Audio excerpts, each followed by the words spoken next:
Dua selebgram asal Jambi menjadi tersangka dan ditahan terkait kasus dugaan promosi judi online. Kedua tersangka ditangkap karena kedapatan mempromosikan judi online di akun media sosial dan berhasil meraup keuntungan puluhan juta rupiah. Dua selebgram ini masih berusia 19 tahun dan menjadi tersangka karena melakukan promosi situs judi online di akun pribadi media sosialnya. Dengan followers atau pengikut mencapai ribuan, kedua tersangka sudah mempromosikan judi online sejak 1 tahun terakhir. Keduanya terancam hukuman 10 tahun penjara dan denda 10 miliar rupiah.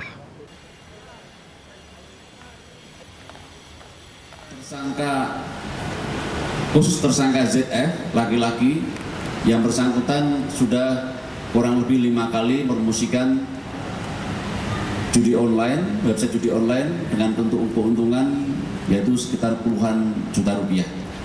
Polda Jambi, Direktorat Reserse Kriminal Khusus telah mengirimkan surat ke Baris Krim untuk pemblokiran terkait dengan website-website yang dipromosikan oleh tersangka.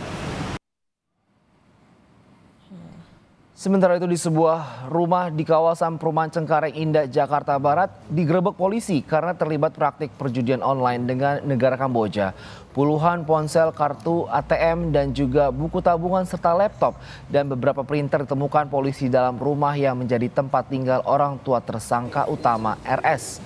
Rumah ini dijadikan tempat aktivitas pengumpulan rekening judi online di Kamboja.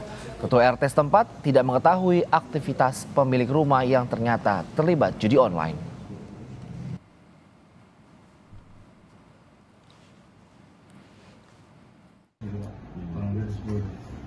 Nah, sebelumnya emang pemilik rumah ini nggak laporan atau gimana, Bu? Laporan. Laporannya seperti apa? Dia kasih kakak datang ke rumah saya, cuma itu aja. Apa sih? Nggak ada masalah apa-apa. Saya lihat di situ cuma karyawan swasta apa. Bukan, saya belum pernah ketemu. Aktivitasnya sendiri gimana, Bu? Ngapain, Bu? Aktivitasnya saya nggak tahu karena tertutup ya. Nggak tahu. Tapi yang kalau kelihatan itu biasanya ngapain sih, Bu? Keluar itu biasanya ngapain kalau keluar? Hampir nggak ada aktivitas ya, cuman motor parkir rame di depan gitu. aja. Ya, itu aja. Tersangka mengaku melakukan praktik pengumpulan rekening untuk judi online di Kamboja sejak tahun 2022.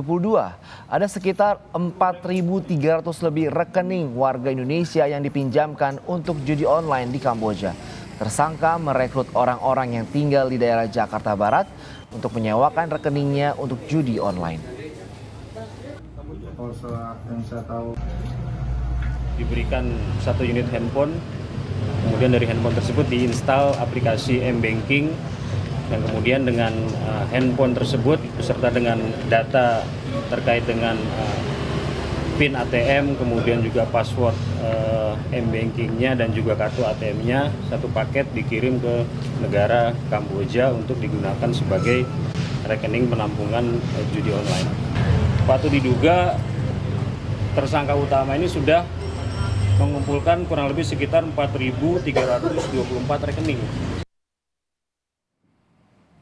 Terkait pola aliran dan sindikat judi online, Saudara, Pusat Pelaporan dan Analisis Transaksi Keuangan (PPATK) menyebut salah satu modus pelaku judi online mengelabui tim penegak hukum agar transaksi keuangan tak dicurigai, salah satunya dengan mengumpulkan uang di berbagai rekening bank. Ketua Koordinator Humas PPATK, Natsir Kongah, bilang selain pengumpulan uang di banyak rekening, ada juga yang menyamarkan dengan modus ekspor impor ilegal.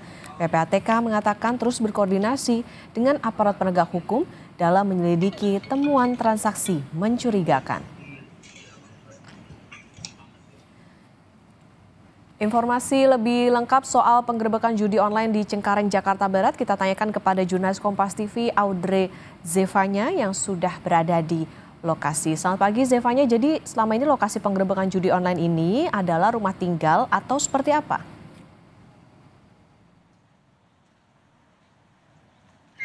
Selamat pagi Okta dan juga saudara. Memang kalau rumah yang ada di Perumahan Cengkareng Indah ini adalah tempat tinggal sebenarnya yang dimana oleh pemilik bisnis utama dari jual beli rekening untuk bisnis judi online ini, tersangka berinisial RS, ini dijadikan kantor juga oleh RS sendiri. Kalau kita lihat rumah ini tuh ada 3 lantai, 3 tingkat, yang dimana lantai dasarnya ini dijadikan kantor oleh RS sendiri, yang dimana dijadikan sebagai markas untuk bisnis judi online-nya yang kita tahu terjaring dengan negara Kamboja ini. Dan memang kalau berdasarkan pernyataan dari warga sekitar, memang sering ada orang yang keluar masuk begitu, laki-laki yang sering keluar masuk di rumah ini, namun memang tidak terlihat adanya tanda-tanda kecurigaan. Tapi kita akan bertanya untuk lebih lengkapnya kepada salah seorang warga yang memang tinggal di RT 5 RW 14 ini. Ada bersama dengan saya, ada Bapak Fahri. Selamat pagi Bapak Fahri. Mungkin boleh dijelaskan, kan kabarnya ini sudah 2 tahun beroperasi sindikat bisnis judi online ini. Apakah tidak ada kecurigaan dari warga sekitar atau tetangga bahkan? Untuk curiga sih enggak ya. Cuma yang masalah tinggal di sini mulai dari bulan Januari 2024. Nah sebelum itu mungkin setahu saya di RT 6. Jadi tinggal di tempat di warga saya ini dari bulan Januari. Oh, berarti selama 2 tahun mereka beroperasi ini tidak langsung rumah ini dijadikan sebagai markas untuk bisnis ya begitu Pak? Wah nggak tahu itu sama saya nggak tahu. Oh, tapi yang jelas baru bulan Januari di tahun ini baru tinggal. Iya baru tinggal, dan aktivitasnya memang ada kelainan daripada warga-warga yang umum. Seperti apa itu Pak? Ya itu mobilitas kendaraan berlebihan gitu. Makanya sering ada motor kah atau ya, mobil? Terutama motor sangat berlebihan gitu di parkir jalan. Di parkir depan jalan. Makanya saya himbau ke keamanan, tolong diperhatikan gitu. Hanya sampai situ aja saya tahu. Tapi selebih dari itu di dalam ada masalah, saya nggak mengerti, nggak tahu itu.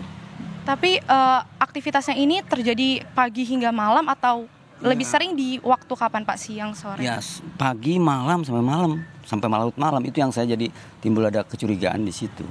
Artinya berlebihan kendaraan, maka saya bilang keamanan tolong dipantau tuh dia masukkan kendaraan-kendaraan itu.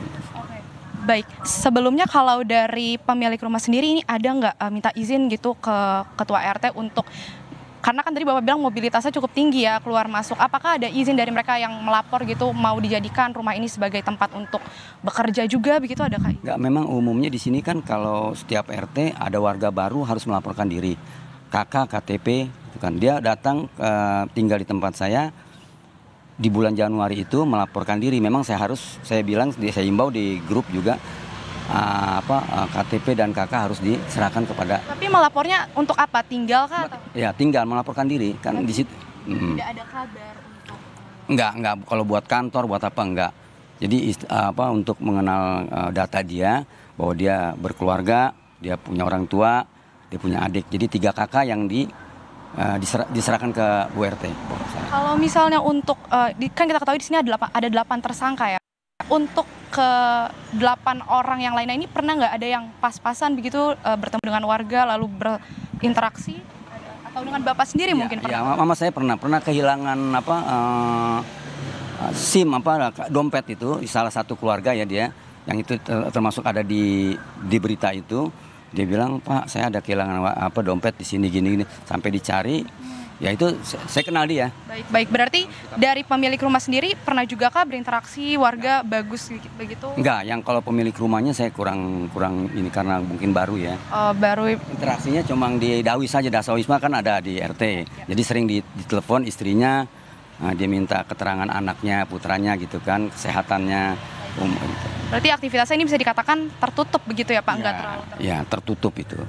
Terima kasih sekali lagi Pak Fahri untuk informasinya. Itu dia tadi Okta dan juga saudara, yang dimana saat ini tersangka masih kita ketahui ada 8 tersangka yang sudah ditetapkan oleh Polres Metro Jakarta Barat, yang saat ini masih didalami lagi oleh kepolisian terkait dengan aktivitas dari para ke-8 tersangka ini, masing-masing perannya, begitu juga dengan jasa ekspedisi yang digunakan oleh bisnis judi online ini. Yang kita ketahui jasa ekspedisi yang digunakan untuk mengirim barang-barangnya ke Kamboja ini juga cukup terkenal, dan ini yang masih didalami juga oleh pihak kepolisian dan akan kita nantikan bersama. Kembali ke Okta. Ya, ini menjadi kewaspadaan juga bagi masyarakat bahwa ketika ada sesuatu yang mencurigakan justru harus dipantau begitu, jangan sampai terjadi seperti apa yang saat ini terjadi di Cengkareng, Jakarta Barat. Terima kasih laporan Anda, jurnalis Kompas TV Audrey Zevanya. Selamat bertugas kembali.